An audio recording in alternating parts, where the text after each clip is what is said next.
Hi friends, எல்லோரும் எப்படி இருக்கீங்க? நான் உங்கள் கவிதா பூபதி. இன்றைக்கி நம்ம வீடியோவில் என்ன பார்க்க போகிறோம் அப்படின்னா, நம்ம வீட்டில் கூழ் ஊற்றணும் தான் பார்க்க போகிறோம். நான் ஃபஸ்ட்டு வாரமே ஊற்றிட்டேங்க நம்ம வீட்டில். அது வந்து வீடியோ போட கொஞ்சம் லேட் ஆகிடுச்சு. ஃபஸ்ட்டு காலையில் எழுந்திரிச்சதும் வீடு வாசலாம் தொடச்சிட்டு முன்னாலே க்ளீன் பண்ணி வச்சுட்டேன். இருந்தாலும் தூங்கி எழுந்தோம் இல்லையா, அதனால் வந்து வீட்டை தொடச்சிட்டு ஃபஸ்ட்டு மாலை, வேப்பிலை, சாமிக்கு எலுமிச்சப்பழம் சேர்ந்து மாலை எல்லாத்தையுமே கட்டி ரெடி பண்ணி வச்சுருவேன். அதுக்கப்புறம் தான் சமையல் பக்கமே போவேன். ஏன்னா முன்னாலே வந்து கீரை, காய், தண்டு எல்லாமே க்ளீன் பண்ணி ரெடியாக ஃப்ரிட்ஜில் வச்சுட்டோன்னு வச்சுக்கோங்களேன், காலையில் கொஞ்சம் ஈஸியாக இருக்கும் நமக்கு செய்கிறதுக்கு. அந்த மாதிரி தான் செஞ்சிட்ருந்தேன். நம்ம வீட்டில் எப்படி கூழ் ஊற்றுவோன்னா, ஃபஸ்ட்டு வெள்ளிக்கிழமை வருது இல்லையா, ஆடி பிறந்து வெள்ளிக்கிழமை வருது இல்லையா, அப்போது வந்து குலசாமியை கும்பிட்டுருவோம், பூவோட சாமி கும்பிட்டுருவோம், குலதெய்வ கோயிலுக்கும் போயிட்டு பொங்கல் வச்சுட்டு வந்துடுவோம். அதுக்கு முன்னாடி எப்போ நமக்கு டைம் இருக்கோ, இப்போ ஸ்கூல் இருக்கிறதுனால நம்ம டைம் கிடைக்கும் போது போயிட்டு வந்துடுவோம். போயிட்டு பொங்கல் வச்சுட்டு அதுக்கப்புறமா மாவு கரைச்சி சனிக்கிழமை அன்னைக்கு கூழ் காய்ச்சி சண்டே அன்னைக்கு கூழ் ஊற்றுவோம். இதுதான் வழக்கம். பெரும்பாலும் வளர்பெறையில் தாங்க நான் செய்வேன். புடவை வச்சு கும்பிட்றது எங்கள் அம்மா அப்படி தான் சொல்லியிருக்காங்க. அதனால் அப்படி தான் செய்வேன் நான். முடியாத பட்சத்தில், ஏன்னா நானும் பாப்பாவும் இருக்கோம் இல்லையா, அதனால் வந்து முடியாத பட்சத்தில் அன்றைக்கி ஏதாவது வசதி படலை அப்படின்னும் போது மாற்றி வேறு நாள் செஞ்சுக்குவேன். ஆனால் பெரும்பாலும் முடிஞ்ச வரைக்கும் ஃபஸ்ட்டு வாரமும் வளர்பெறையாக பார்த்து செஞ்சுடுவேன். எங்கள் அம்மா வீட்டில் வந்து கல்யாண கூழ் தான் ஊற்றுவாங்க, அதுதான் வழக்கம். மாமியார் வீட்டில் வந்து வருஷம் எப்போவுமே ஊற்றுவாங்க, அது வழக்கமாக வச்சுருக்காங்க. அதனால நம்ம வீட்டில் வருஷம் கூழ் காய்ச்சி ஊற்றிட்டுருக்கோம். நைட்டே நம்ம ரெடி பண்ணி வச்சதுனால காலையில் முடிஞ்ச வரைக்கும் இல்லை, ஒரு அரை மணி நேரம் 3/4 மணி நேரம் அவ்வளோதான்.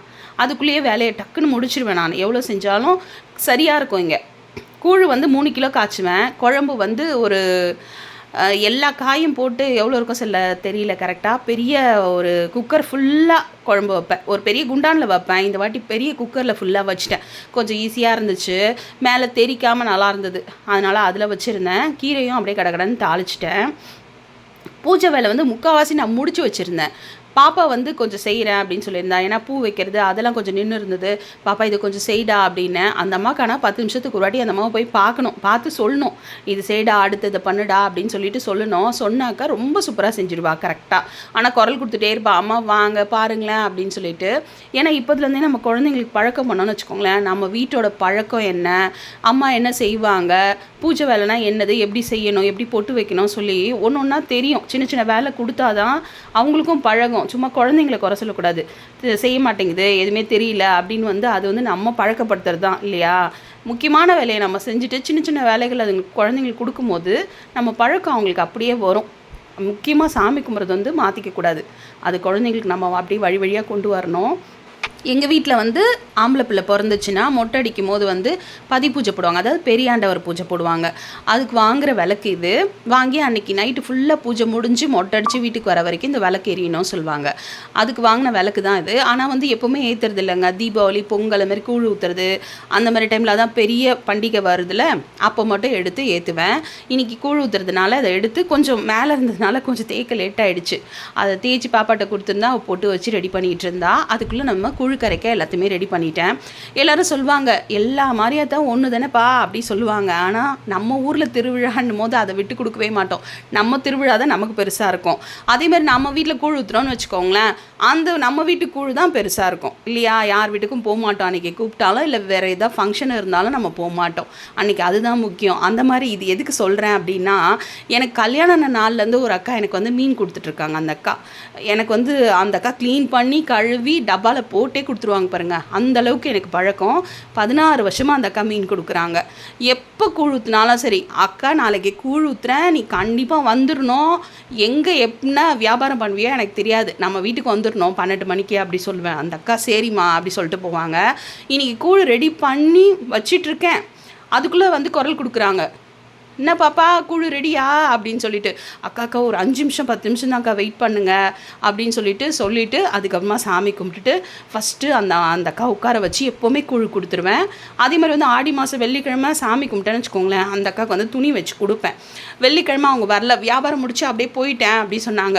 இன்றைக்கி சண்டே வந்ததுனால அப்படியே அன்றைக்கியும் துணி வச்சு அவங்களுக்கு கொடுத்துட்டு அவங்ககிட்ட ஆசீர்வாதம் வாங்கிட்டு அவங்க கூழ் குடித்ததுக்கப்புறம் தான் எனக்கு கூழ் ஊற்றின அந்த மாரியாத்தாவே நேரில் வந்து குடித்த மாதிரிங்க. யார் குடித்தா என்ன அதெல்லாம் கவலைப்பட மாட்டேன். அந்த அக்கா வரலன்னா ரொம்ப கவலைப்படுவேன். ஆனால் வராமல் இருக்க மாட்டாங்க. நம்ம வீட்டுக்கு கண்டிப்பாக வருஷம் வந்து கூழ் குடிச்சிடுவாங்க. எனக்கு அதுவே ரொம்ப திருப்தியாக, மனநிறைவாக, ரொம்ப சந்தோஷமாக இருக்கும். இந்த வருஷமும் அப்படி தான் சாமி கும்பிட்டுருந்தேன். ஆனால் இங்கே எப்போ நம்ம வீட்டில் கூழ் ஊற்றினாலும் சரிங்க 3 கிலோ போடுவேன். கூழ் காய்ச்சறது வந்து மாவு 2 கிலோ, நொய் வந்து 1 கிலோ சேர்ப்பேன். கூழ் காய்ச்சறது எப்படின்னு சொல்லிட்டு ஷார்ட்ஸ் போட்டிருக்கேன். சாமி கும்பிட்டதும் குலதெய்வம், அதுக்கப்புறம் வந்து கன்னிமா சாமி கும்பிட்டது எல்லாமே வந்து ஷார்ட்ஸ் போட்டிருக்கேன் நான். வேணுன்றவங்க பாருங்கள். அந்த வந்து எவ்வளோ செஞ்சாலும் இல்லை, நம்ம வீட்டு வாசலில் வச்சோன்னு வச்சுக்கோங்களேன், ஆனால் 10 நிமிஷம் நிற்கணும். நம்ம நின்னோம்னா எப்படி தான் காலி ஆகும்னு தெரியாதுங்க. வரவங்க போகிறவங்க எல்லாம் நின்னே கேட்டு வாங்கி குடிச்சிட்டு போவாங்க. நல்லா இருக்கு பாப்பா அப்படின்னு சொல்லிட்டு திருப்தியாக சாப்பிடுவாங்க. உட்காந்து வாசல்லையே குடிச்சிட்டு போயிடுவாங்க.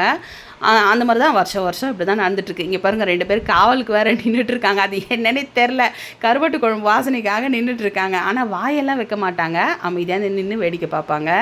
நம்ம வீட்டில் இருக்கவங்க வந்து கையில் வாங்கி கூழ் குடிக்கணும் சொல்லுவாங்க. ஃபஸ்ட்டு எங்கள் வீட்டில் அவர் குடிச்சிட்டாரு. அவர் குடிச்சிட்டு அப்புறமா எனக்கு கொடுத்தாங்க.